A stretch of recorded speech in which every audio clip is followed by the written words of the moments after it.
45 yildan ortiq O'zbekistonda bronx o'pka kasalliklari tarqalishi bo'yicha birinchi o'rin turadi. Hamma kasalliklar tuzilmasining ichida. Malaka oshirish bo'yicha viruslar ham, bakteriyalar ham bizda oshib ketyapti. Biz orqasidan yeta olmayapmiz. Bu virus infeksiyami yoki dorisiz, dorilar ham jonga tegdi deb qo'yishadi. Kipriksimon hujayralar o'zi yaxshi supurishi uchun ko'proq yurishi kerak. Hozir endi afsuski darrov antibiotikga yordamiga yugurishadi. Bu albatta noto'g'ri. Afsuski faqat xalqimiz emas, shifokorlar o'zi ham yo'talni faqat ikkita sababini ko'rishyapti. Yo'talni sababi 40 ta kasallik bo'lishi mumkin. Antibiotik bitta kurs ichgan odam 4 yil tiklanadi oshqozon ichida kerakli bizning mikroblar o'zi. Tasavvur qiling, 4 yil kerak tiklash uchun. 14 yoshgacha bo'lgan bolalarning ichida o'g'il bolalarda astma ko'proq uchrar ekan. 17 yoshdan keyin bu butun umrga qoladi. 17 yoshdan keyin astmadan qutula olmaydi. Biz faqat buni to'liq uxlatib qo'yishga harakat qilamiz. Hozir hamma narsa bor. Davolash uchun ham hamma dorilar mavjud. Faqat to'g'ri diagnoz qo'yib, vaqtida davo berish kerak xolos. Ba'zi shifokorlar hattoki afsuski o'pka eshitishni ham bilmas ekan.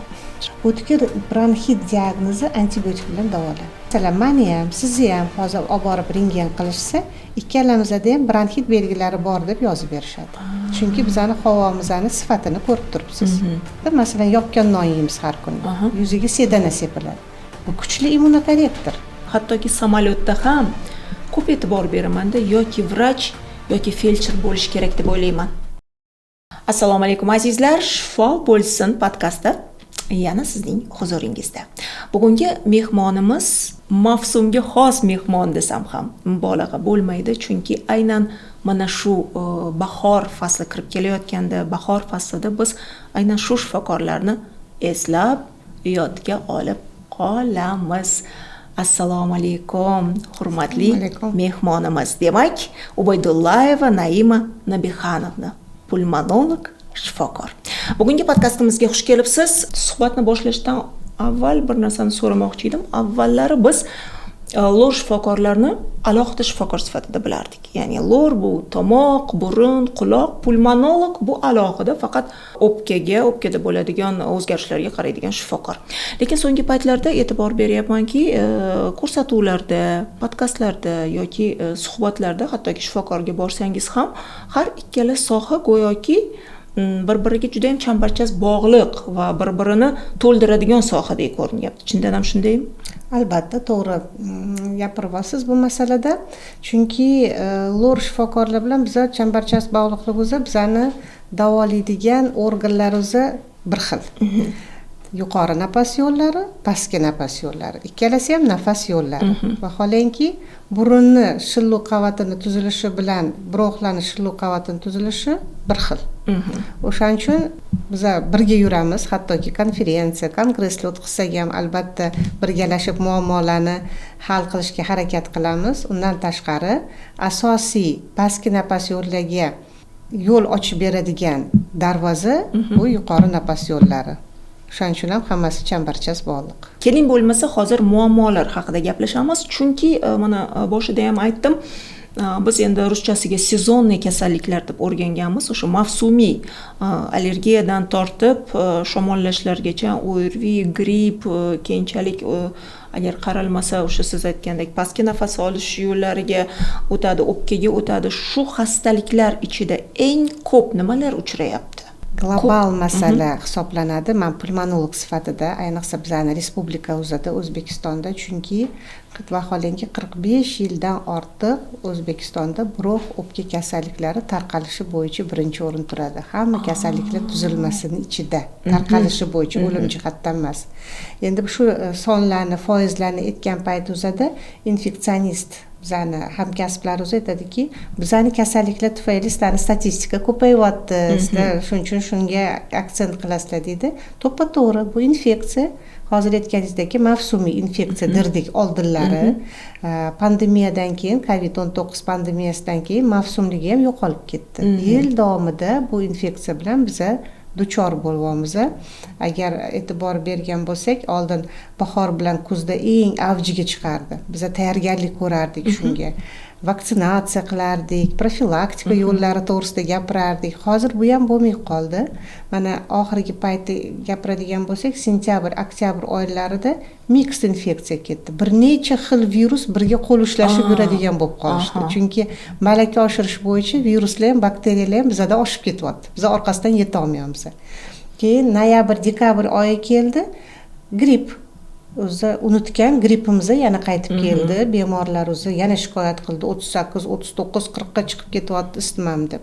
Mana yangi yil 26-yil yanvar-fevral oyida yana mixed infeksiya ketdi. Gripp bilan RSV virus deymiz, respirator sinsal virus. Bu nafas siqish bilan kechadigan. Nafas siqish allergik kasalliklarga ham xos. Shuning uchun bahor keldida endi ikkalasini qiyosiy tashxislash kerak. Bu virus infeksiyami yoki bu allergik kasallikmi? Burun oqish, aksirish. Bularni ikkalasini ajratib olish uchun ma'lum bir simptomlarga biz e'tibor beramiz. Bemorlar o'ziga ham oldindan aytib qo'yamiz, shunga qarab ish tutinglar, o'z bilarmonchilik qilib dorilarni ichmanglar deymiz. O'shaning uchun bu mavsum hozir mana kutilayotgan mavsum ham mixed infeksiya ketyapti, ham o'zani allergik kasalliklar. Shaxsan men uchun mavsumiy kasalliklar doim havoning o'zgarishi bilan bog'liq bo'ladi-da, chunki mana bizda O'zbekistonda fevral bahorga o'tish payti bir qarasangiz qaysidir kuni +30 bo'ladi-da, ertasi kuni yomg'ir yog'ib, hatto minusgacha tushadigan, daraja minusgacha tushadigan paytlari bor.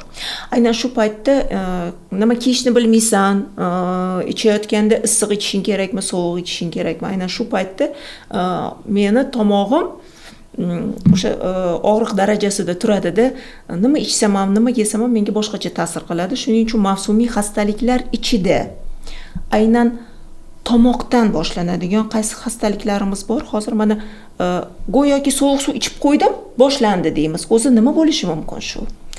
Endi qarang, hammasi odamzod shunaqa yaratilganki, hamma narsa hisob-kitobi olingan. Chunki bizani juda ham muhim bir shilluq qavatuza bor, bizani hamma narsadan himoya qilib turadigan.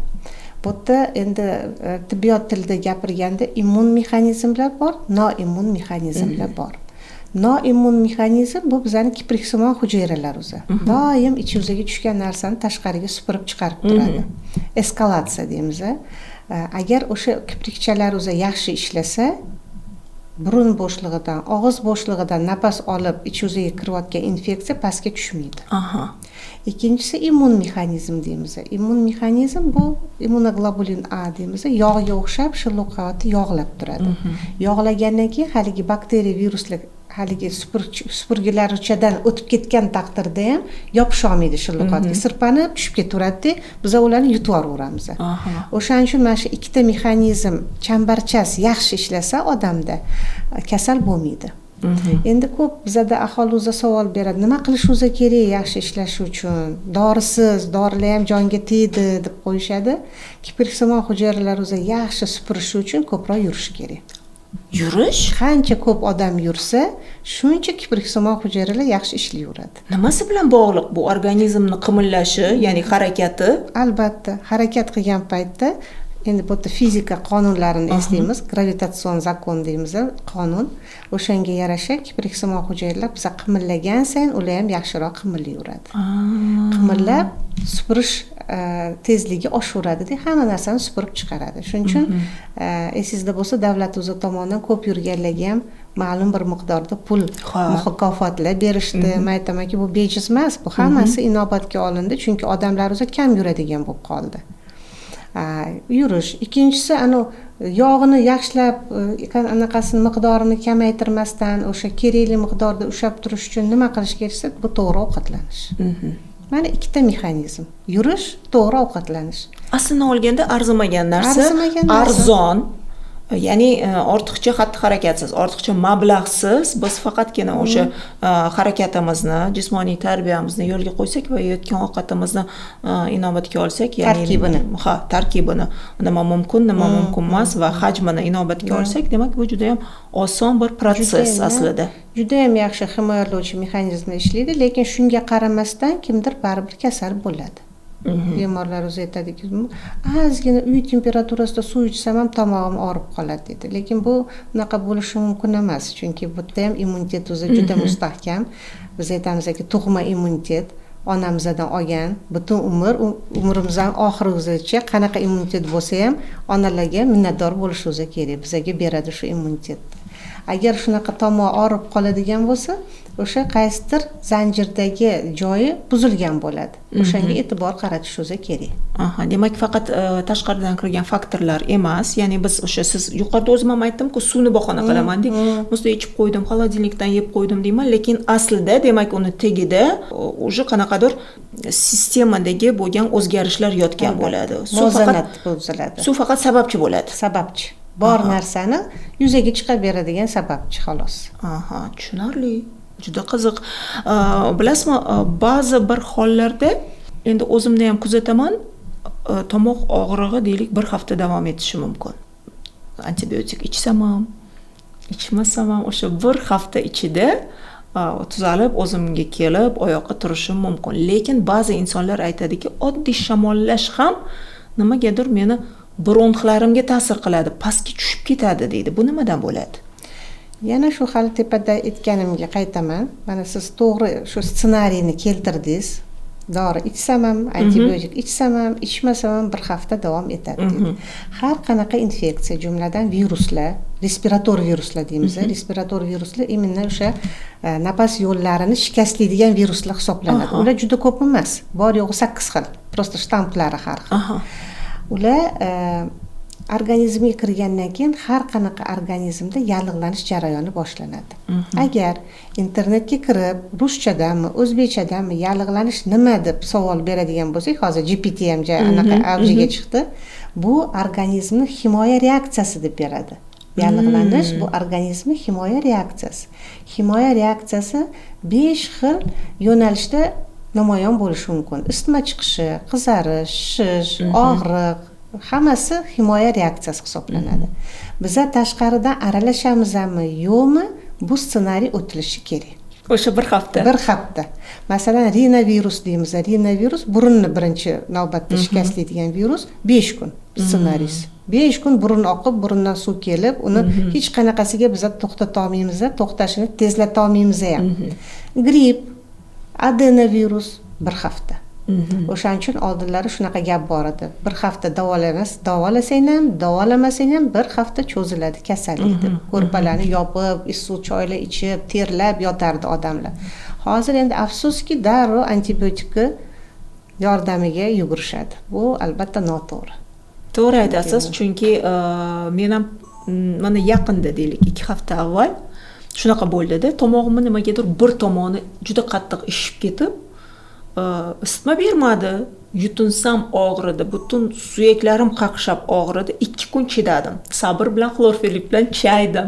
Shifokorimga murojaat qildim. Antibiotik yozmadilar. Lekin ular aytgan choralardan tashqari baribir uyimda bor antibiotikni ichdimda. Ichganimdan keyin o'sha endi bir hafta o'tyapti-ku.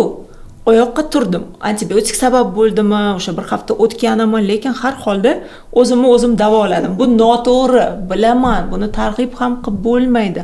Lekin biz afsuski mentalitetimiz shundayki, biz albatta antibiotikka qo'l urishimiz kerak. Farzandlarimiz kasal bo'lsa ham doktorga yugurib borib, nima antibiotik qilishim kerak deymiz.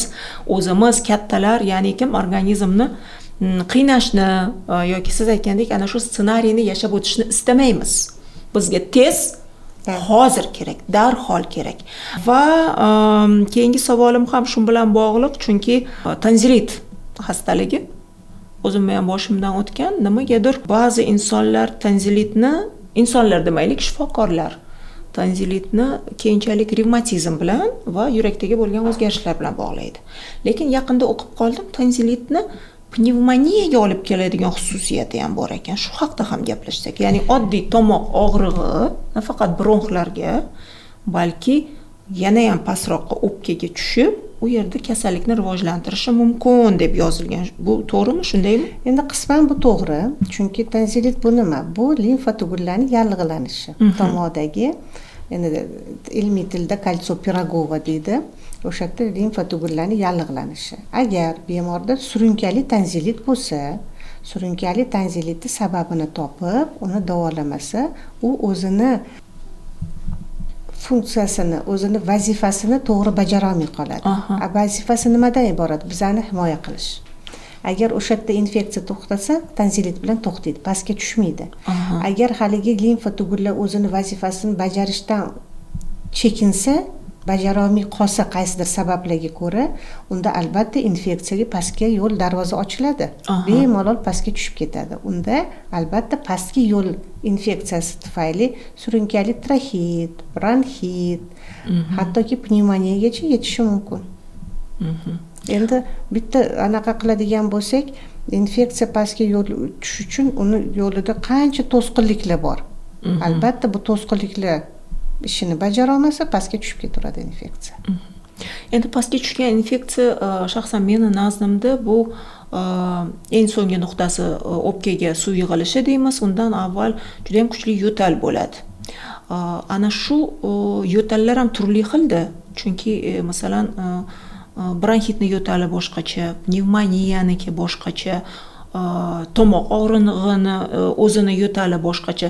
Shularni qanday farqlash kerak? Keling, hozir bizni tomosha qilayotgan insonlarga shuni tushuntirib o'tsak. Juda ham bir kerakli savol berdingiz, chunki mana больной вопрос deydi ruschasiga.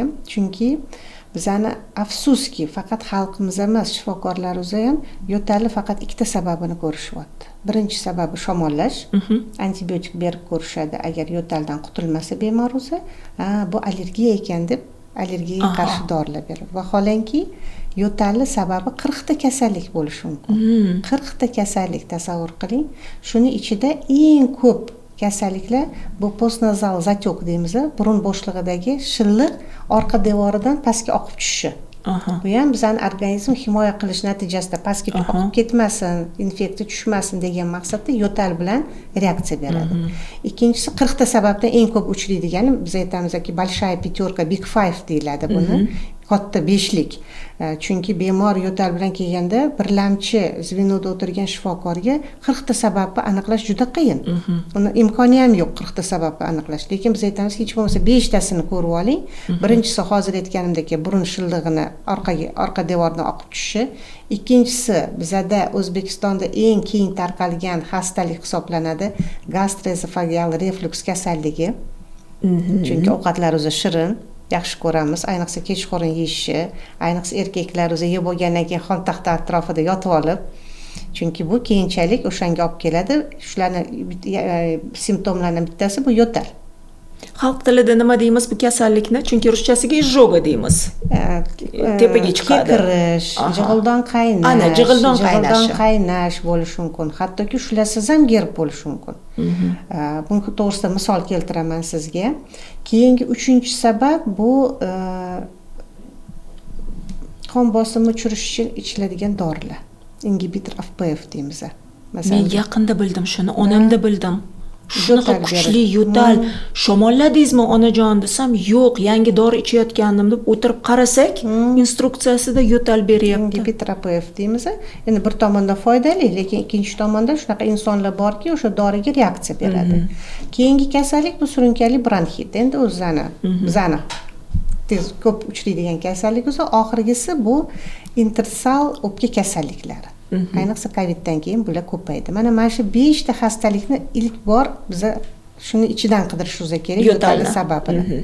Lekin yana boshqa narsa aytaman. Hozirgi mana viruslar to'g'risida ko'p gapiryapman, chunki bizga juda ham ko'p qiyinchiliklar olib keladigan bo'ldi bu viruslar.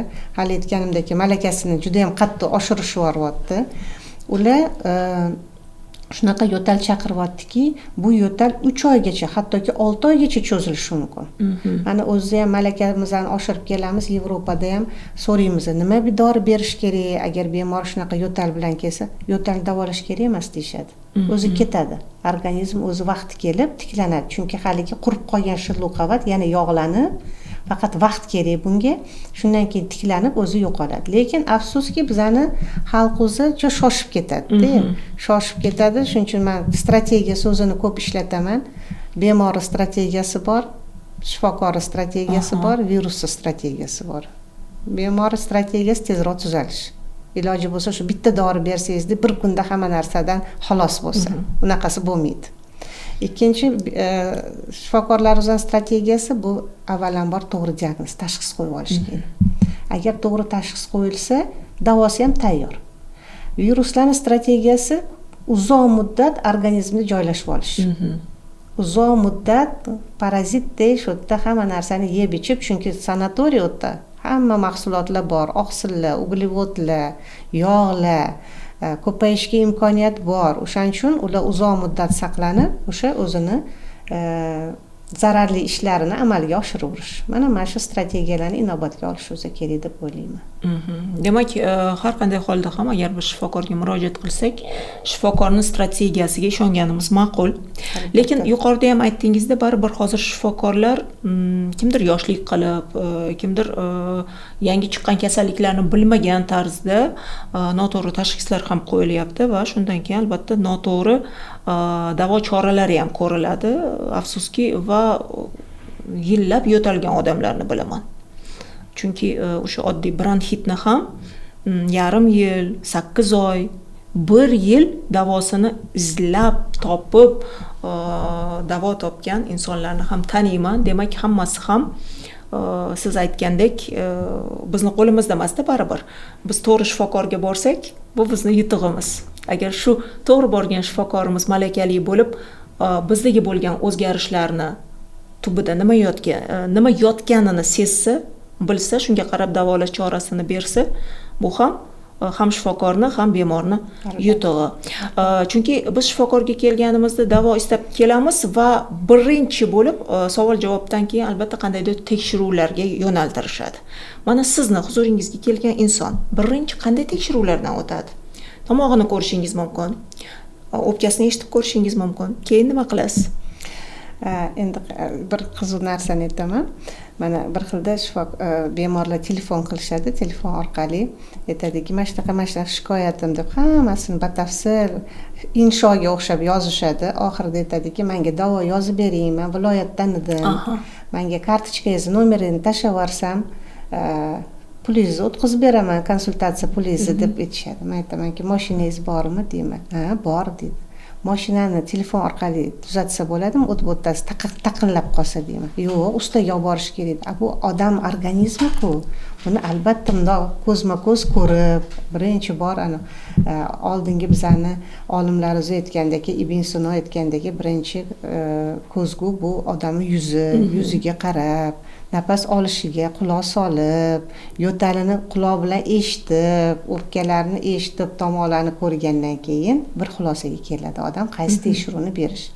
Agar o'sha yo'tali, masalan, misol keltiraman, agar bemor yo'tal qaysi payt ko'proq bezovta qiladi desa, kechasi 3 dan ertalab 5 gacha namozgacha yo'talaman, keyin turib suv choyli ichgandan keyin tinaman deydi. Bu allergiyaga ko'proq xos. Demak, men allergiyani inkor qiladigan yoki tasdiqlaydigan bir tekshiruvlar yozib beraman. Agar bemor men ertalab turganda uyg'ongan zohotim, ertalab ham hammaga har xil. Kimgadir ertalab 7 da boshlanadi, kimgadir 5 da, kimgadir 10 da boshlanadi. Albatta soatini so'rash kerak. Ertalab 7 da turgandan keyin rassa yo'talib, balg'am tashiyman deb, shu bilan tinchiydi yo'talim desa, bu surunkali bronxitga xos. Chunki bu ertalabki sanatsiya deymiz.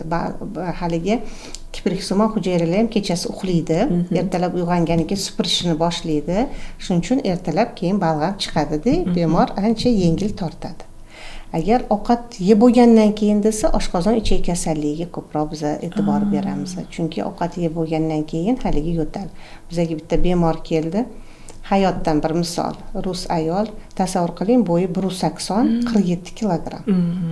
Menga o'zini muammosi bilan keluvdi, lekin o'sha o'zini tarixini aytib berdi. Aytdilarki, men 15 yil dietada o'tirganman. Parhezda edim, hech narsa yemasdim.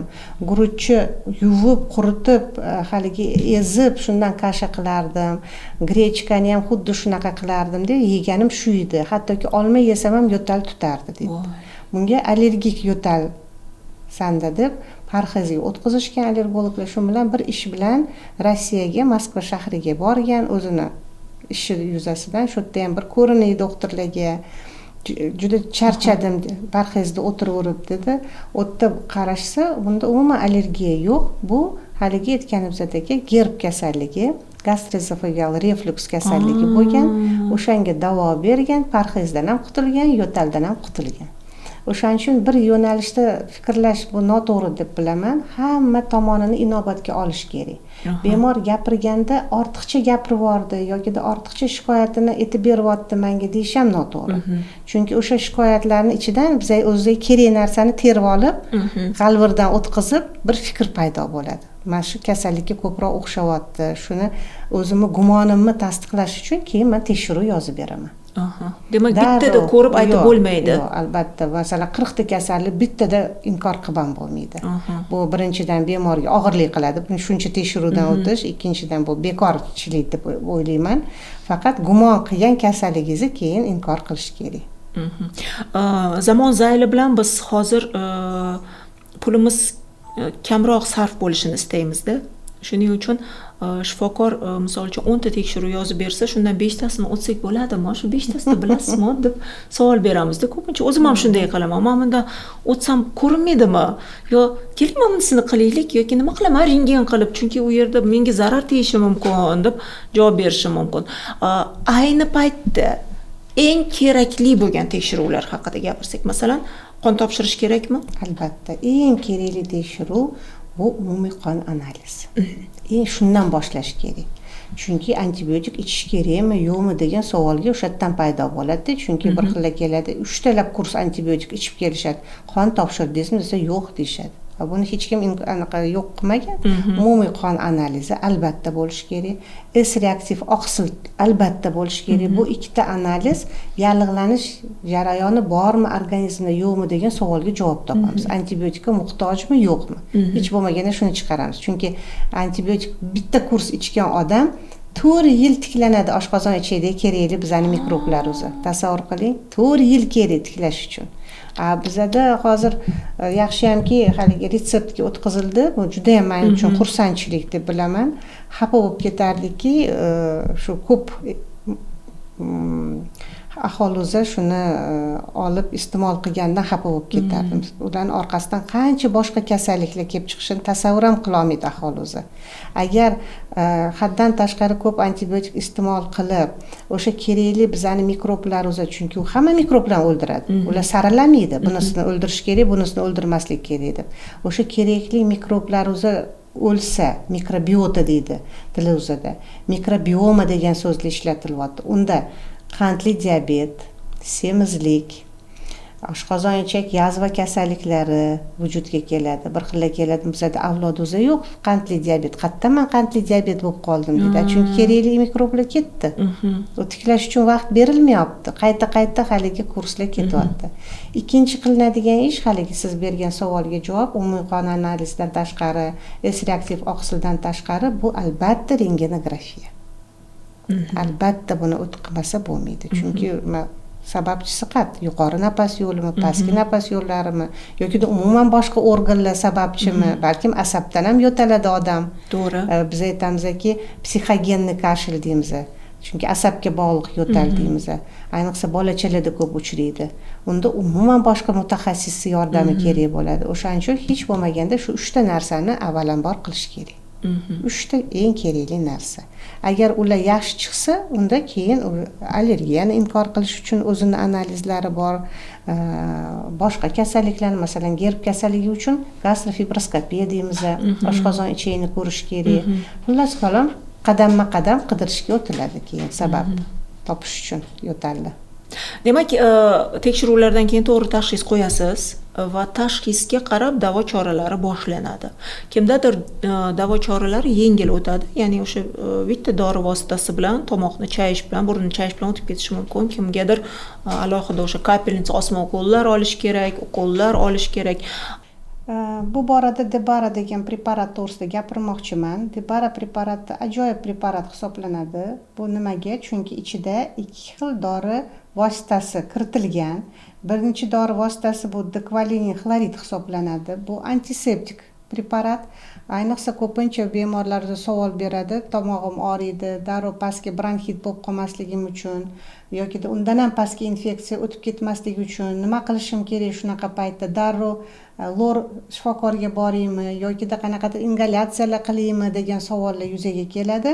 Shu savolga javoban aytmoqchimanki, shu dori vositasini tili tagiga solib shimish juda ham o'rinli hisoblayman. Chunki birinchidan bu antiseptik vositasi dorisi ham viruslarga, ham bakteriyalarga, ham zamburug'larga ta'sir qilish xususiyati bor.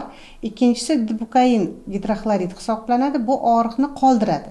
O'sha yutinganda, ovqat yeganda, suv ichganda paydo bo'layotgan og'riqni yo'qotadi.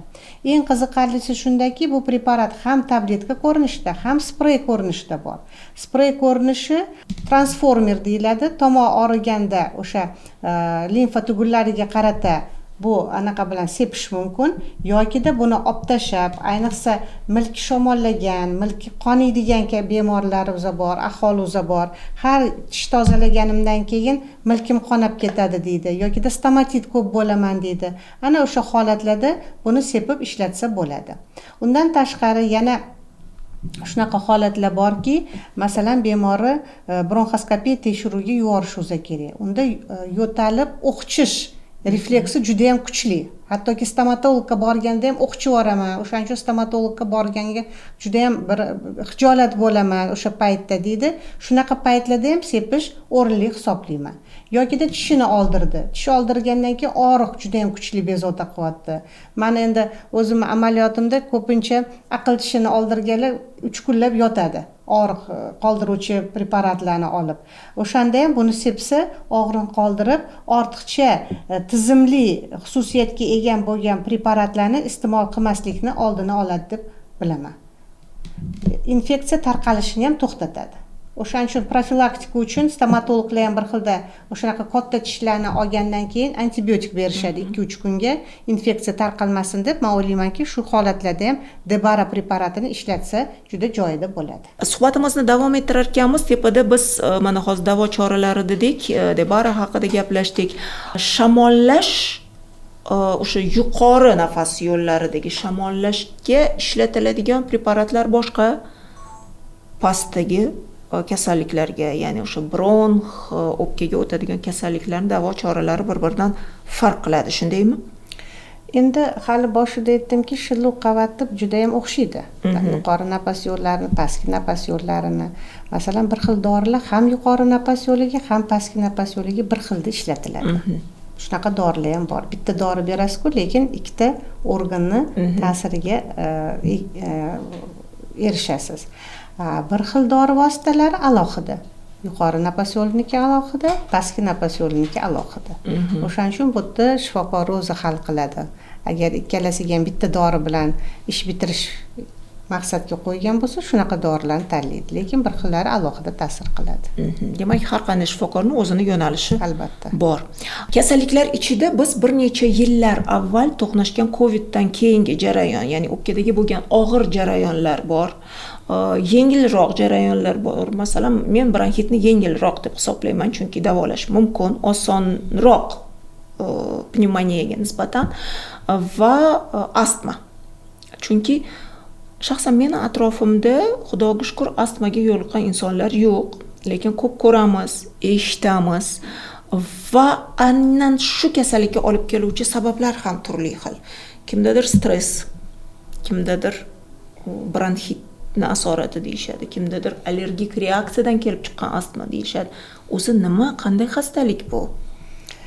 Bronxial astma avvalambor surunkali bronxitdan kelib chiqmaydi. Surunkali bronxit alohida kasallik, bronxial astma bu alohida kasallik. Hattoki bizada shifokorlar ham ko'pincha savol beradi. Surunkali bronxit astmaga o'tmaslik uchun nima qilish kerak degan savol. Yo'q. Bu boshdan bosh ikkalasi ikki xil kasallik. Bronxial astma kasalligi o'z-o'zidan kelib chiqmaydi. U kasallik kelib chiqishi uchun albatta ichki omil bilan tashqi omil bir-biri bilan uchrashishi kerak. Ichki omilga nimalar kiradi? Birinchidan bu o'sha kasallikka bo'lgan moyillik, nasliy moyillik. U ham 100% emas, 70-80%, 20% nasliy moyilliksiz ham rivojlanishi mumkin. Ikkinchidan bu bronxlarni giperreaktivligi deymiz, o'ta sezgirligi. Tug'ma odam shunaqa tug'iladi, o'ta sezgir bo'lib tug'iladi bronxlar. Keyingisi bu ichki omillarni aytyapman hozir. Bu tug'ma immunoglobulin E degan modda bor, organizmda ishlab chiqiladigan, o'shani ham haddan tashqari ko'p miqdorda ishlab chiqilishi. Va oxirgisi bu semizlik bilan jins. Mana biza o'sha yerga misol keltiraman, dombo bolalarni yaxshi ko'ramiz. Hamma joylarda skladkalari bor ekan, shirin ekan. Endi tug'ilganida chaqaloq shunday bo'lishi kerak. Dombo bo'lsa, qancha besi katta bo'lsa, shuncha onasi yaxshi boqibdi deymiz, lekin buni ham me'yori bor. Shunaqa bolalar ko'proq nafas siqish bilan kechadi, shamollashi. Keyingisi jins dedim. Bu ham bir anaqa juda ham qiziqarli tadqiqotlar o'tkazilgan. 14 yoshgacha bo'lgan bolalarning ichida o'g'il bolalarda astma ko'proq uchrar ekan. 14 yoshdan 22 yoshgacha baravar, birga bir ayollar bilan erkaklar 22 yoshdan boshlab ayol jinsiga ega odamlarda ko'proq uchraydi. Endi tashqi omillar ko'p juda ham. Bu allergiyalar ham bo'lishi mumkin, bu kasbi ham bo'lishi mumkin, hali aytganingizdek stress bo'lishi mumkin, respirator infeksiyalar, hattoki oiladagi oila a'zolarining soni ham bo'lishi mumkin. Shunaqa tadqiqotlar ham o'tkazilyapti. Qanaqasiga? Shunaqa, chunki bu yerda gigiyenik gipoteza, gigiyenik teoriya deyiladi. Mana shu ilm bilan necha yildan buyon shug'ullanayotgan bo'lsam, bizani avlodlar o'zi bizada ancha aqlli, ancha ko'p narsani bilgan xalq deb bilaman. Chunki mana bilsangiz agar maqoluza bor, haddan tashqari tozalikning ham xosiyati yo'q deb qo'yishadi. Bir tomondan biz harakat qilamiz, top-toza bo'lishni, lekin ikkinchi tomondan haddan tashqari bo'lish kerak emas. Demak, o'sha chang zarralari ham kerak. Yo'q, chang to'g'risida ketmayapti bu yerda gap. Masalan, bolalar to'g'risida ikkita katta tadqiqot o'tkazilgan. Hozir ilmga ozgina kirishib ketdim. Bu nemis olimlari bilan va yapon olimlari tomonidan. Chunki savol tug'ilgan. Qaysi bolalarda ko'proq astma rivojlanadi? Ko'p shamollaydigan bolalardami, kam shamollaydigan bolalardami? Nemis olimlari shunaqa, endi bu yerda ming bolalar tekshiruvdan o'tkazilgan. Ular aytishdiki, ko'p shamollaydigan, часто болеющие дети deymiz, ko'p shamollaydigan bolalarda astma ko'proq rivojlanar ekan. Chunki har gal bular virus infeksiya bilan kasallanadi. Virus infeksiya haligi tug'ma immunoglobulinni oshirib yuboradi-da, bular astma ichki omillik yuzaga turtib chiqarib qo'yadi dedi. Endi to'g'ri, hayotda ham shunaqa, ko'p shamollagan bolachalar ko'proq astma. Yapon olimlari ularga qarshi ketishdi, aytishdiki, yo'q, bronxial astma bilan kam kasallanadigan bolalar bo'ladi, shamollaydigan. Qarama-qarshi fikr. Umuman qarama-qarshi fikr. Ular buni nima bilan tushuntirishdi? Aytishdiki, bu bolachalar ko'proq oila a'zolari kam bo'lgan oila bo'ladimi? Bitta bola masalan. Bitta bolani bog'chaga berishmaydi. Uyda qaraydigan odam bor. Maktabga chiqsa ham mashinada olib borishadi, mashinada olib kelishadi. Transportda yurmaydi, kontakt yo'q. Shunda bolani immuniteti aytadiki, nima qilaman men? Kimdandir buni himoya qilib, infeksiya bo'lmasa deydi-da, bo'shashib qoladi. Bo'shashgan paytda o'sha astmaga bo'lgan tarozi pallasi og'ib ketadi degan fikr. Lekin agar bundoq qaraydigan bo'lsak, unaqasi ham to'g'ri, bunaqa varianti ham to'g'ri bo'ladi. Endi masalan o'zimni misol keltiradigan bo'lsak, biz shifokorlar o'sha kitobda yozilgandek bola o'ziga qarardik. Qayta dazmol qilib, hammasini dezinfeksiya qilib, qaynatdi, butochkalarni tozalab. Bundoq qarasak, qo'shnini bolalari oyog'iga kiymasdan ham yugurib chiqib ketsa ham kasal bo'lmasdi. Bizaniki shuncha qarasak ham darrov kasal bo'lib qolardi. Endi bu degani infeksiyaga tashab qo'yish degani emas, hamma narsani me'yori bo'lishi kerak. O'shaning uchun bronxial astma yuzaga kelish uchun faqat masalan nasliy moyillik yokida faqat infeksiya emas, o'sha ichki omil bilan tashqi omil bir-biri bilan uchrashsagina bronxial astma rivojlanishi mumkin. Lekin necha yoshda uchrashadi bu savol. 5 yoshda uchrashadimi, 70 yoshda uchrashadimi? 70 yoshda ham bo'lishi mumkin. 70 yoshda ham bir xilda namoyon bo'lishi mumkin. Bir xilda shunaqa sizda bronxial astma diagnozi qo'yib olamiz, amaki desak, shu yoshimda astma qayerdan keladi deb hayron bo'ladi. Chunki shu yoshgacha ichki omil bilan tashqi omil uchrashmagan. 70 yoshda shunaqa sharoit bo'lib qoldiki, shu uchrashib qolib kasallik o'zini namoyon qilishni boshladi. Bronxial astma, mana hozir aytdingizki, 70 yoshda ham namoyon bo'lishi mumkin dedingiz. Aslida ko'p eshitaman, birinchi simptomlari bor-ku, birinchi qo'ng'iroqchalari deymiz-ku. Ko'pchilik buni o'tkazib yuboradi, boshqa bir kasallikka yo'yadi, asabga yo'yadi. Aslida nimaga e'tibor berishimiz kerak, ayniqsa ota-onalar? Mana shu eng og'riqli savollarimga beryapsiz, chunki bu ayniqsa ota-onalarga, shifokorlarga tegishli bu bolachalar.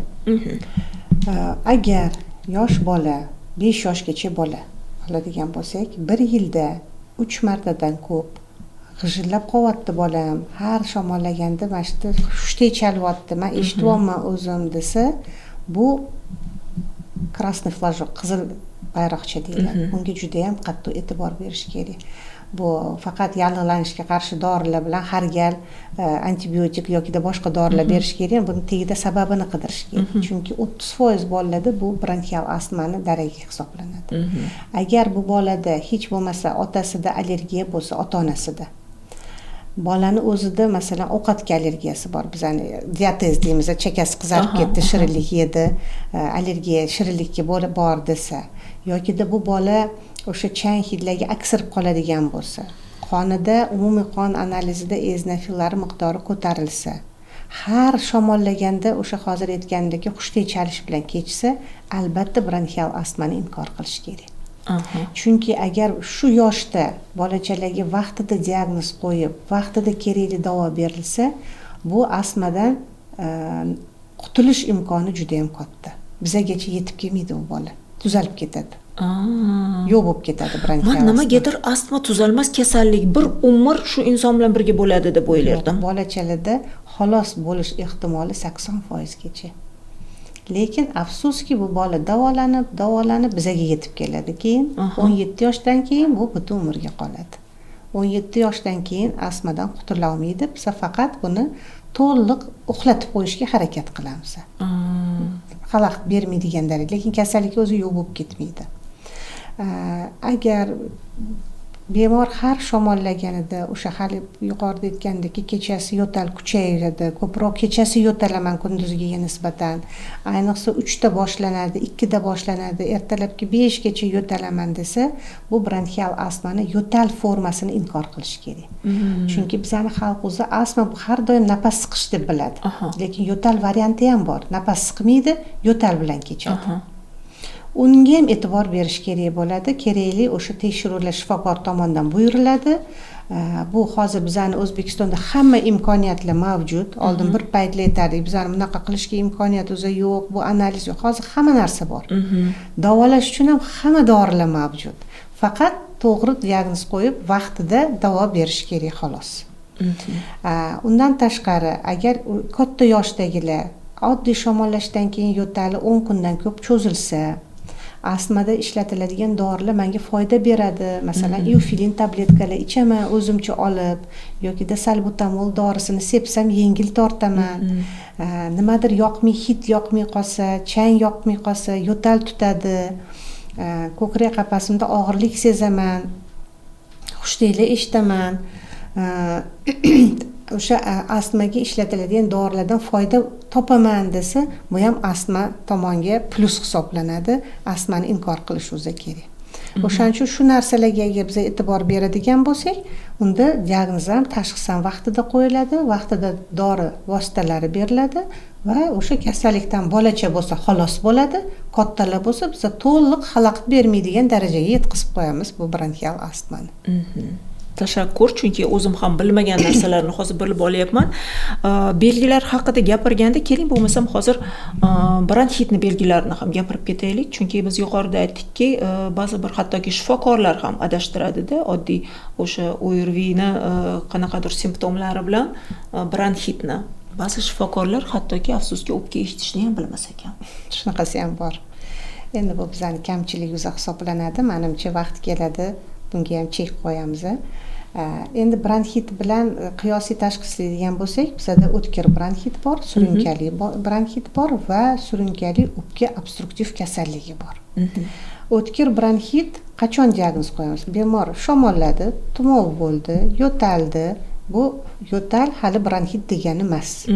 Bu o'sha shamollashi bir simptomi, belgisi hisoblanadi. Lekin agar u bemorda issig'i chiqsa, intoksikatsiya belgilari bo'lsa, terlash, holsizlik plus unga qo'shimcha yo'tal bo'lsa, 3 haftagacha yo'talsa, biz o'tkir bronxit diagnozi qo'yilamiz. O'tkir bronxit diagnozi antibiotik bilan davolanmaydi. Chunki uni 80% sababchisi virus hisoblanadi. Virusga qarshi dorilar beramiz. Men uchun bu katta bir ochilish bo'lyapti, chunki men uchun bronxit bu ravno antibiotik. Yo'q, o'tkir bronxit buni sababi, asosiy sababi viruslar bo'ladi. Lekin o'tkir bronxit bo'lib turib, yiringli balg'am tashasa, hansirash boshlansa, qonida o'zgarishlar bo'lsa, umumiy qon analizida, unda antibiotika ko'rsatma beriladi. Faqat o'sha qon tekshiruvdan keyingina, hali yiringli balg'am ham bu antibiotik emas. Agar qon tasdiqlasagina beramiz biz. Nima hozir qon topshirsa yarim soat, 1 soatda javobi chiqyapti. Iltimos shuni vrachlarga ham o'rgating. O'zim ham malaka oshirish institutida ishlayman. Har doim shu to'g'risida gapiramiz. Shoshmaylar antibiotik berishga, shoshmaylar deb. Endi surunkali bronxit diagnozi, agar masalan meni ham, sizni ham hozir olib borib rentgen qilishsa, ikkalamizda ham bronxit belgilari bor deb yozib berishadi. Chunki bizani havomizni sifatini ko'rib turibsiz. Bronxit belgisi bo'ladi. Bu degani hali bizda surunkali bronxit tashxisi bor degani emas. Rentgenda o'zgarish. Agar bemor oxirgi 2 yil ichida 3 oydan ko'p balg'amlik bilan yo'talsa, unda surunkali bronxit qo'yamiz. Surunkali bronxit, uni o'ziga yarasha davosi bor. Endi hali o'tkir bronxitda antibiotik berilmaydi dedim. Lekin bizda ikkita kategoriya odamlar bor, hattoki qoni ham yaxshi chiqsa ham biz antibiotik beramiz. Bu kimlar? Agar bemor o'zi 80 yosh va undan ulug' yoshda bo'lsa. Bu bemorda surunkali yurak yetishmovchiligi bo'lsa, qandli diabeti bo'lsa, og'ir jigar, buyrak kasalliklari bo'lsa, og'ir nevrologik kasalliklar, masalan, insultdan keyin bo'lsa, ularga antibiotik berish o'zi shart. Chunki ularni o'sha o'zini himoya qilish mexanizmlari pasaygan bo'ladi. Hali aytdik-ku, kipriksimon hujayralar o'zida supurib turadigan. Ular ham sekinlashgan bo'ladi. Organizm o'zi o'sha kasallikni yutishga kuchi yetmaydi. Biza ozgina turtki berish bo'lsa kerak. Yokida 60 yoshdan oshgan bemorlar, o'sha yondosh kasalligi hozir aytgan xavf omillari deymiz, ikkitasi bo'lsa, unda antibiotik beramiz. Qolganlarga antibiotik berilmaydi. Chunki organizm o'zi o'shani immuniteti yutib chiqishga kuchi yetadi bemalol. Endi agar surunkali bronxit yillar davomida davolanmasa, chala davolansa, xavf masalan chekuvchi bo'lsa-da chekishini tashamasa, 40 yildan buyon chekyapman, hech narsa bo'layotgani yo'q-ku deydi. Hamma narsaning javobi bor deyman. O'shaning uchun agar o'pka to'qimasiga jarayon o'tgan bo'lsa, o'pka to'qimasi yemirilishi boshlagan bo'lsa, hozir bizning aholi o'zicha fibroz so'zini yaxshi bilib olgan. Fibroz yo'qmi menda deb qo'yishadi. Fibroz jarayoni, pnevmoskleroz, emfizema jarayoni bo'lsa, unda biz bundan ham yomonroq kasallik deymiz, surunkali o'pka obstruktiv kasalligi degan diagnoz qo'yamiz.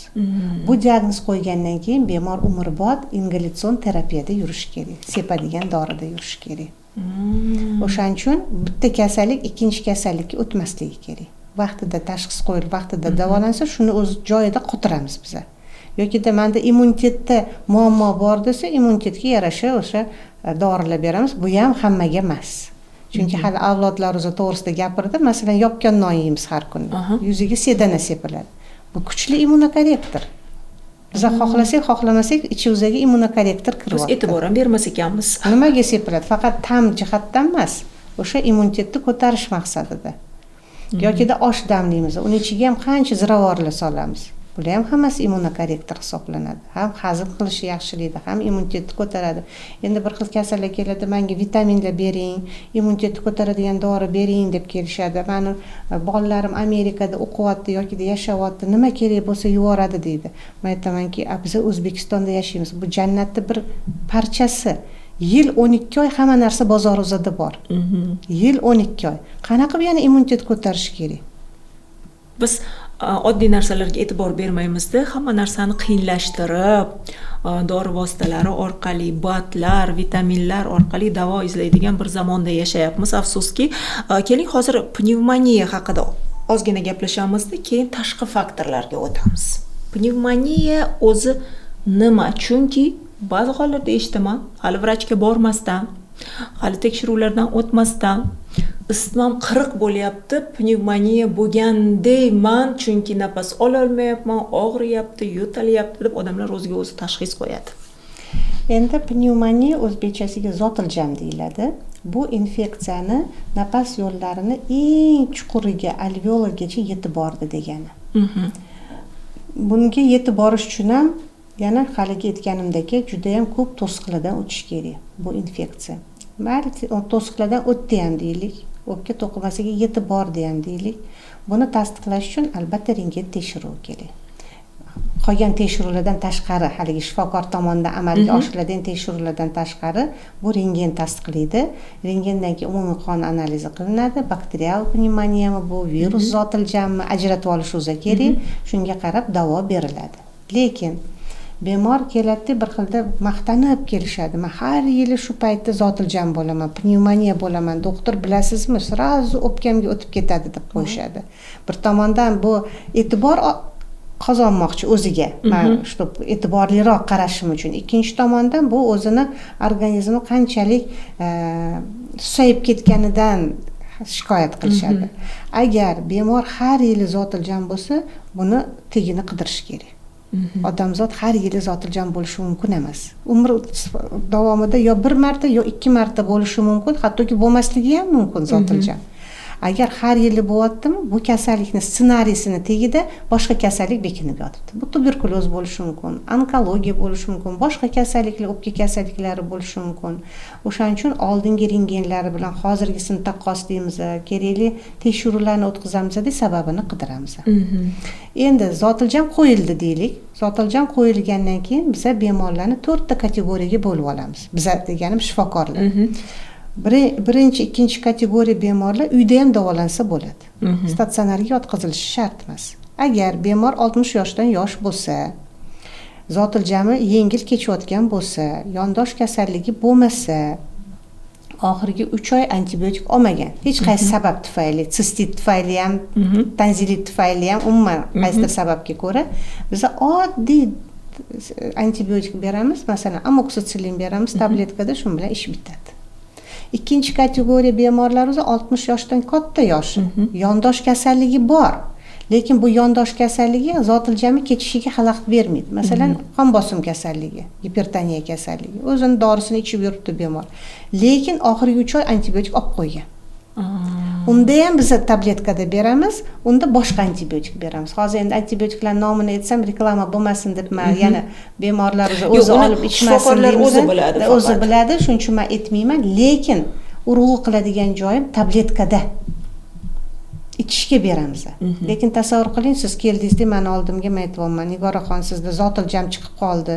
Men shu tabletkani 5 kun ichsangiz tuzalasiz desam, menga hayron bo'lib qaraysizmi? Aytasizki, "Voy, Naim opa, bundoq yaxshiroq dori bering, kapelnitsa qiling deyman. Kapelnitsa qiling yoki meni imkoniyatim bor, yaxshiroq pul anaqa qimmatroq dorilarni sotib olishga ham qurbim yetadi" deysiz. Bu unga bog'liq emas.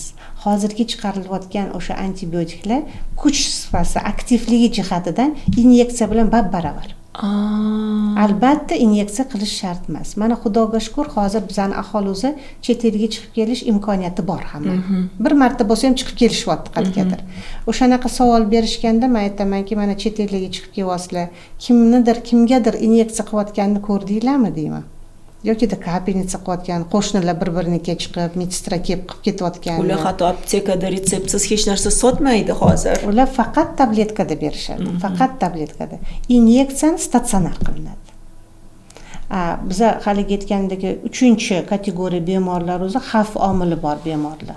O'sha qandli diabet, surunkali yurak yetishmovchiligi, og'ir jigar, buyrak kasalligi yoki-da zotiljami o'zi o'rta og'ir ketishi, ularni uyda davolamaymiz. Ularni statsionarga yuboramiz, u yerda inyeksiya bilan davolanadi. Va 4-kategoriya bu reanimatsiyagacha yetib kelgan bemorlar.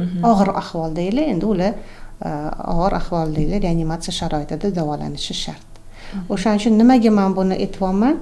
Agar shifokor tomonidan tabletka ko'rinishidan ichishga berilgan dori vositalari berilsa, bunga e'tiborli qilib, aytganini qilish kerak. Haligi yugurib, darrov aptekaga borib, inyeksiya. Mana yaqindagina bir voqea sodir bo'ldi. Men juda ham hayratda qoldim. Oldimga ayol keldi, homilador ayol, 6 oylik homilasi bor, erlari bilan keldilar, Zangatadan. eshitib keldik sizni, shu ayolim yaxshi bo'lmayaptilar. Haligi men endi kasallik tarixini yig'ishni boshladim. Qachon kasal bo'ldingiz, nima bo'ldi? Uyda seftriakson oldim inyeksiyada dedilar. Kim yozib berdi? Hech kim yozib bermadi. O'zi aptekaga bordik, oldik. Kim qilyapti? Xo'jayinim qilyaptilar. Tasavvur qiling, homilador 6 oylik homilasi bor ayol. Agar bu hozir nimadir uyda bo'lib qolsa, kim aybdor? O'sha yashash joyidagi shifokor aybdor bo'ladi. Chunki xo'jayin ukol qilishi bilar ekanlar, inyeksiya qilish. Bu o'zi antibiotik xavfli. Ikkinchidan eng katta xavf u homiladorligida. Aslini olganda menimcha hozir meditsinadan maktablarda dars berish kerak. Albatta. Qaysidir yili mana 9-10-sinfda o'sha kichkina kurs qilib o'rgatish kerakda bolalarimizga nima mumkin, nima mumkin emas, nimaga e'tiborli bo'lish kerak o'sha chekka hududlardan boshlab to poytaxtgacha. Chunki siz aytyapsiz, ular uchun bu normal holatda. Normal holat. Tushunmasdan o'zi borib xarid qilib, o'zi shu kapellitsani ukolni qilgan. Tibbiyotga aloqasi yo'q odam umuman hech qanaqa dori, hattoki maslahat berishga ham haqqi yo'q. Bu yuridik jihatdan noto'g'ri hisoblanadi. Yana bitta voqea aytib beraman. Hozir siz savol beryapsiz, hayotimdagi bo'lgan voqealar ko'z oldimga kelyapti. Haligi yozda bir konferensiyaga bordik, hamkasblarimiz bilan samolyotda kelyapmiz. Samolyot to'g'ri reys emasida Toshkentga yo'lda boshqa shaharga kirib o'tdi. U yerda umradan kelayotgan vatandoshlar o'zi chiqishdi. Salonda, samolyot salonida bitta ayol mazasi qochib qoldi. Haligi styuardess aytdiki, oranglarda shifokorlar bormi dedik.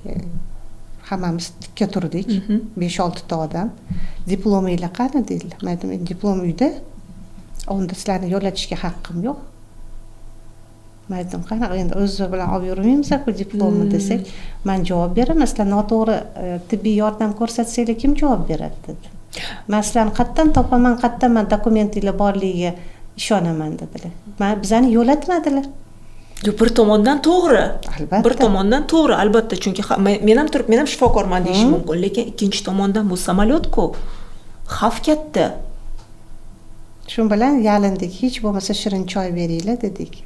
Shirin choy berilgandan keyin o'zlariga keldilar. Endi siz aytgandek bir tomondan to'g'ri, bir tomondan noto'g'ri. Lekin men nimani aytmoqchimanki, haligi tibbiy bilimi bo'lmagan odamni bunga aralashishga haqqi yo'q-da. Masalan, bizda qo'ni-qo'shnilar, qarindosh urug'lar, hattoki mehmonga borsangiz ham o'zini kasalligi to'g'risida gapirishadi-da, bir-biriga maslahat berishadi. Farmatsevtlarchi? Ular haqqi yo'q. Chunki biz aptekaga kirib, misol uchun tomog'im og'riyapti, nima berasiz desam, mana qaysidir dori vositasini berishlari mumkin. Bu ham noto'g'ri. Buni faqat shifokor amalga oshirishi mumkin. O'shaning uchun yana shu chet davlatlarga qaytaman. Men imonim komil, bizning O'zbekistonda ham shu tibbiy madaniyati oshadi xalq o'zini, faqat ozgina vaqt kerak. Tibbiy madaniyat endi bizda aholi o'zida qo'rquv bo'lib qoldi-da pandemiyadan keyin. O'shaning uchun tezroq nimadir yordam bergisi keladi yaqinlariga. O'sha yana chet ellik gapiraman, hattoki masalan mehmonga borganda yoki qayerdadir uchrashuvda bo'lsa, hech kim bir-biriga o'zini kasali to'g'risida gapirmaydi. Maslahat so'raydi. Hattoki bilsa ham men shifokorligimni menga maslahat olmaydi. Chunki buning uchun alohida priyomga borish kerak, o'sha batafsil gapirib berish kerak, ko'ruv qilish kerak va hokazo.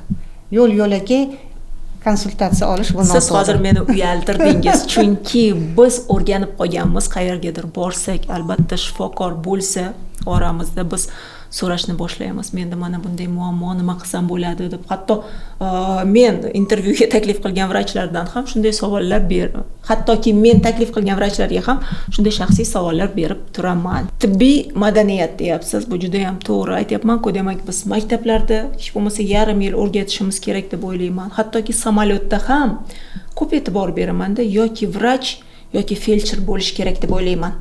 Komandada bo'lishi kerak. Chunki vaziyatlar har xil bo'ladi. Mana shunday turib vrach bormi oramizda degan filmlarni ko'ramiz. Hatto o'zimiz uchganda ham shunday jarayonlarga ko'zimiz tushgan, lekin mana kimdir ruxsat beradi, kimdir yo'q. Demak, albatta ekipajda ham vrach bo'lishi kerak. Endi ularni anaqasini bilmayman-ku, ish jarayonini, lekin shunisini bilamanki, что hozir bizning O'zbekistonda ham hattoki haydovchilar, taksi haydovchilari, avtobus haydovchilari, Ichki ishlar vazirligi ishchilari, PPSlar hammasi shu kurslarni o'tishyapti. Aha, demak, birinchi tez yordam qo'lidan kelishi shart. Hozir shunaqa yo'lga qo'yildi. Hozir bizning tibbiyotda qilingan ancha yutuqlar o'zi bor. Oldinga qarab ketyapmiz. Menimcha faqat ozgina vaqt kerak shu ideal holatga keltirish uchun. Ishonamiz. Va tashqi faktorlarga o'tsak, chunki hozir bu haqda gapirmaydigan odamni o'zi yo'q. Birinchidan Toshkentdagi havo. Chunki biz pulmonologiya haqida yoki lor kasalliklari haqida gapirganimizda albatta havo haqida gapiramiz. Shu haqda fikringizni bilmoqchiman. Ya'niki mana shu havoni ta'siri sog'lig'imizga va nafas olish yo'llarimizga va albatta ikkinchi mavzu bu chekish. Hozir yoshlarimiz ko'proq e'tibor beryapman. Ikkiga bo'lingan. Kimdir umuman chekmaydi, ichmaydi, alkogol iste'mol qilmaydi, sport bilan shug'ullanadi, o'z kuchini bilim oshirishga qaratgan, lekin ikkinchi tomoni bor. Elektron sigaret deymiz. Men ularni kategoriyalarini farqiga bormayman, lekin ko'p eshitib qolamanki, shifokorlardan bu oddiy tamaki mahsulotidan ham xavfli deyishadi. Shu haqida, shu ikkita mavzu yuzasidan siz bilan suhbatlashsak. Endi chekishga keladigan bo'lsak, tamaki chekish to'g'risida gap ketadigan bo'lsa, albatta bu zarar. Bu asrlar davomida isbotlangan narsa, zararligi. Lekin xursand qiladigan tomoni shuki, chekuvchilarning tarqalishi bo'yicha bizning O'zbekiston avj olmagan. Hattoki Rossiya bilan solishtiradigan bo'lsak ham, bizda chekuvchilarning foizi kam ancha. Taxminan 2-3 yillik statistikani aytaman. 21% hisoblanardi. Shundan 20% erkaklar bo'lsa, 1% ayollar. Chunki bizning mentalitet boshqa, ayollar orasida chekuvchilar ham kam. Agar chet davlatda haligi yuqorida aytdim, surunkali o'pka obstruktiv kasallikni tarqalishi bilan chekish tarqalishi parallel ketsa, qancha chekuvchilar bo'lsa, shuncha shu kasallik. Bizda unaqa emas. Bizda sabablari, surunkali o'pka kasalliklarining sabablari sal boshqacharoq. Lekin shunga qaramay chekish bu zarar. Tamaki chekish chunki bu asosiy omil hisoblanadi surunkali bronx o'pka kasalliklarini rivojlanishiga. Endi elektron sigaretlarga keladigan bo'lsak, bir paytlar ular zararsiz degan reklamalar ham paydo bo'ldi. Yo'q. Oxirgi 3 yil Gretsiya olimlari tadqiqotlar yordamida isbotlab berishdi. Elektron sigaretlarida nam tutun paydo bo'ladi. Bu nam tutun o'pka to'qimasiga tezroq o'tiradi. O'pka to'qimasiga tezroq o'tirgani sababli o'pkada chandiq tezroq chaqiradi. O'pka intersal kasalliklari ko'proq chaqiradi. Lekin bu degani elektron sigaretdan yana tamaki chekishga o'ting, tamaki chekish zararsiz degani emas. Bu unisi ham, bunisi ham zarar. Faqat bizning yoshlarimiz o'ylamasinki, elektron sigaretlar bezarar ekan deb fikr yuritmasin degan anaqa uchun gapiryapman bu gapni. Unda boshqa kimyoviy birikmalar paydo bo'ladi. Bu undan ham zarar hisoblanadi. Xullas kalom, tamaki chekish ham, elektron sigaretlar ham baravar organizm uchun juda ham zarar hisoblanadi. Endi bir xil aytadiki, men 80 yoshgacha chekdim, hech narsa bo'lganim yo'q deb qo'yishadi. Bir xil 5 yil chekatda nafasim siqyapti deydi. Bu ham organizmga, genetikaga bog'liq, naslga bog'liq. Agar ota-onasi chekmagan bo'lsa, mustahkam genlarga ega bo'lsa bu inson, to'g'ri, ancha paytgacha yuzaga chiqmasligi mumkin. Lekin bu o'pka bronxlar sog'lom degani emas. O'sha boshqa yo'nalishda zararlanish ketadi. Bronxlar emas, o'pka to'qimasini o'zi zararlanish ketadi. Hansirab qoladi. Yo'tal yo'q, lekin hansirab yotibdi bemor. Bunda adashib ko'pincha yurak qon tomir kasalliklarini davolashadi. Aytmoqchimanki, baribir unaqasiga ham, bunaqasiga ham zarar. Endi havo ifloslanishiga keladigan bo'lsak, to'g'ri, oxirgi paytlar bunga e'tibor juda ham qaratilyapti. Havo tarkibi tekshirilyapti. Bu ham bizning yutuqimiz. Bir paytlar unaqa informatsiyaga ega bo'lmasdik. Biz bilmasdik havo tarkibi qanaqa, yaxshiroqmidi, yomonroqmidi. Lekin e'tibor qaratilyapti. Bu bizning aholimizga bir fikrlash uchun informatsiya hisoblanadi. Chunki yana o'zini sog'lig'iga qarash. to'g'ri, havoni ifloslanishini kamaytirish bu qanaqadir davlat bir proyektlari miqyosida qilinayotgan ishlar, lekin insonni o'zi ham shunga e'tibor berish kerak. Bu sut mahsulotlarini ko'proq iste'mol qilish. Esingizda bo'lsa, bir zavod fabrikada ishlaydiganlarga 1 litr sut yoki 1 litr qatuvlar berilardi bir paytlar. Hozir o'shanga yana qaytsak deyman, oila sharoitida shunga e'tibor bersak, yokida havo tozalagichlar o'rnatish, o'zi uy kvartirasi miqyosida ko'proq bir saylgohlarga chiqish, havosi toza joylarga. Menimcha shularga e'tibor qaratish kerak. Lekin allergiyasi borlar uchun bu havo tarkibi juda ham muhim. Chunki o'sha allergik kasallik, bronxobga allergik kasalliklarni qo'zg'atuvchi omillardan bittasi hisoblanadi. Mana hozir o'zingiz ham hammasini allergiyaga taqadingiz, o'zi shu haqda so'ramoqchi edim, chunki atrofda turli xil allergiyalari bor insonlar ko'payyapti. Kimdadir o'sha biz aytayotgan changi bo'lishi mumkin, kimdadir yeyotgan mahsulotlariga, kimdadir umuman kutilmagan qanaqadir dori vositalariga. Chunki qaysidir paytda o'zimda kutilmagan holda yodga allergiya bo'lganman. Demak, inson hayoti davomida ehtiyot bo'lib yashashi kerak-da, aslida kutilmagan vaziyatda bo'lib qolishi mumkin. Allergiklar, hozir mana kirib kelyapmiz bahorga. Nimalarga e'tiborli bo'lishsin? Birinchidan, allergiya to'g'risida ikkita narsa aytmoqchiman. Agar masalan Covidga qaytib-qaytib chunki men uchun juda ham bir og'ir paytida ko'p hamkasblarni yo'qotib qo'ydim. O'shaning uchun qaytib pandemiyani infeksion pandemiya degan bo'lsak, hozirgi kunga kelib allergiyani noinfeksion pandemiya deb atashyapti. Chunki yiliga allergiklarning soni 5% ga oshyapti. O'rta hisobda yer yuzida. Qaysi davlatda necha foizga endi unisini aytolmayman. O'shaning uchun bundan buyog'iga allergiyasi bor insonlar ko'payaveradi. Kamaymaydi. Yeb ichayotgan mahsulotlar o'zi, kiyinayotgan o'zi, yashayotgan o'zi, tarzlar o'zi, hammasi bunga turtki hisoblanadi. Endi mavsumiy allergiyasi borlarga nimasini aytmoqchi edim? Birinchidan, mavsumiy allergiyasi bor insonlar shu mavsumda meni allergiyam qo'zg'aydi degan fikr bor ularda. O'sha allergiya qo'zg'ashidan bir hafta oldin shifokorga murojaat qilib, boshlanib bo'lgandan keyin emas, sal oldinroq o'sha bazis davosini boshlash kerak, kerakli davosini. Chunki har narsani oldini olgan yaxshi, qo'zg'agan paytini davolagandan ko'ra. O'shaning uchun bir hafta oldin shifokorga murojaat qilinadi, kerakli dori-darmonlar boshlanadi. Undan tashqari, ayniqsa ertalab soat 11 gacha agar bu changa yokida gul changiga, hozir gullash boshlanadi sezoni daraxtlarni. Shularga allergiyasi bo'lsa, 11 gacha derazani ochmaslik.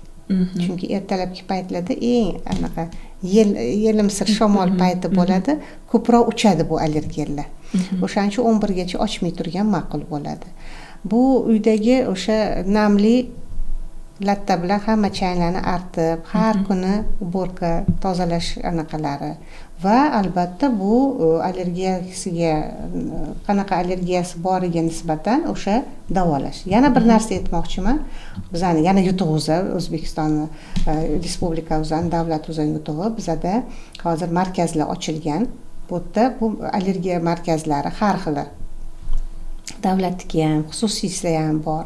Lekin davlatnikimi, xususiymi qat'iy nazar hammada shunaqa tekshiruvlar o'tkaziladiki, molekulyar darajada qaysi allergenga allergiyasi borligini aniqlab beradi. Agar aniqladingiz, masalan, o'sha mavsumiy bir o'tga nisbatan, o'sha o'tga nisbatan vaksina bo'lsa, vaksinatsiya qilinadi. Va bu allergiya butun umrga yo'qoladi. Vaksina degani bu infeksiyaga qarshi vaksinalarga o'xshamagan bu. Bitta qilinadi bo'ldi degani gap emas. Bu 2 yil davomida regular oladi shu vaksinani va o'sha allergiyadan butun umrga qutuladi. Hattoki shu darajagacha ham ilm-fan yetib keldi. Insonlar shunaqa darajada qiynalishadiki, menimcha o'sha 1 yil yoki 2 yil olinadigan vaksina ularga osonlikcha oson bir yechim bo'lib ko'rinadi-da. Chunki allergiklar o'sha siz aytgandek qaysidir mahsulotni yeya olmaydi, o'sha mahsulotning oldiga hattoki bora olmaydigan insonlarni, asalni oldiga bora olmaydigan dugonam ham bordi, ko'rib hayron bo'laman. Qanaqasiga desam, voy ishib ketaman ertasi kuni, hattoki qo'lim tegsa ham, hididan ham yomon bo'laman deydi. Demak, mana hozir siz aytgandek meditsina rivojlanib, bugungi kunda biz deyarli har qanday dardni davosini topishga urinyapmiz. Ya'ni mediklar urinishyapti, olimlarimiz buni ustida ishlashyapti va albatta buning uchun biz minnatdorlik bildiramiz. Bugungi suhbatimiz bilasizmi qanday suhbat bo'ldi? Har narsadan ozgina bir shingil olib gapirdik, lekin o'zim uchun ham ko'p informatsiya oldim antibiotiklar haqida. Chunki siz bir fikrni aytdingizki, ichilgan mana o'sha 3 kun yoki 4 kun davomida ichilgan antibiotik qancha vaqt davrida keyin organizmni qiynab qo'yadi? 4 yil davomida tiklanish kerak, vaqt kerak. Ana shu ham men uchun bugun katta saboqqa aylandi, chunki aslini olganda bo'lar bo'lmasga ham antibiotik ichadigan bir bemor hisoblanaman. Suhbatning so'ngida agarda o'zingizda qandaydir fikrlar bo'lsa, xalqimizga yetkazmoqchi bo'lsangiz, marhamat. Birinchi yetkazmoqchi bo'lgan narsam bu albatta shifokorni maslahati bilan ish tutish. O'z boshimchalik qilmaslik. Chunki o'zim guvohi bo'laman, hattoki sumkasidan dorilarni chiqarib berishadi, endi yaxshilik qilish natija ko'zda tutilib, lekin bu noto'g'ri. Bu noto'g'ri. O'shaning uchun tibbiy maslahatni, tibbiy yordamni faqat o'sha tibbiy bilimi bor odam qilishi kerak. To'g'ri. Bu birinchisi. Ikkinchisi, haligi BAT dediz, biologik aktiv добавкаlar deymiz. Shunga mehr qo'ymaslik. Buni ham chegarasi bor hamma narsani. Chunki me'yorida bo'lish kerak. Me'yoridan ko'p bo'lib ketsa ham bu yaxshi emas. Hozir nutritsiologiya degan yo'nalish rivojlanyapti bizning O'zbekistonda. Bunga ham bir to'g'ri yondashish kerak. To'g'ri, men buni inkor qilmayman, bu kerak narsa, lekin to'g'ri yondashuv bo'lishi kerak. Haddan tashqari unga ham bir anaqa qilish kerak emas, dori-darmonlarni. Va uchinchisi, paytdan foydalanib hamma xalqimizga sog'liq tilamoqchiman. Mustahkam sog'liq, o'zini ayab, o'zini to'g'ri ovqatlanib, ko'proq yurib, aktiv jarayonda o'zini tutish, hayot sifatini yaxshilaydi deb o'ylayman. Sabr toqat tilayman hammamizga, jumladan xalqimizga ham, tibbiy xodimlarga ham. Chunki juda ham asabiy bo'lib ketyapti bemorlar o'zi. Va uyligida tinchlik, xotirjamlik tilayman. Sizga ham shu jumladan. Katta rahmat. Siz ham sog' va salomat bo'ling, chunki doim aytaman, meditsina bu tubi ko'rinmaydigan bir dengiz. Mana shu yo'lni tanlaganingiz uchun sizdan minnatdorman, chunki bugun siz bilan suhbatlashib bildimki, juda ham malakali, o'z ishini sevuvchi, bilguvchi mutaxassis ekansiz. Katta rahmat. Azizlar, hurmatli kuzatuvchilar, bugun mehmonimiz Ubaydullayeva Naima Nabixanovna bo'ldilar. E'tiboringiz uchun, bizga bergan savollaringiz uchun, qiziqishingiz uchun minnatdormiz. Salomat bo'ling. Shifo bo'lsin.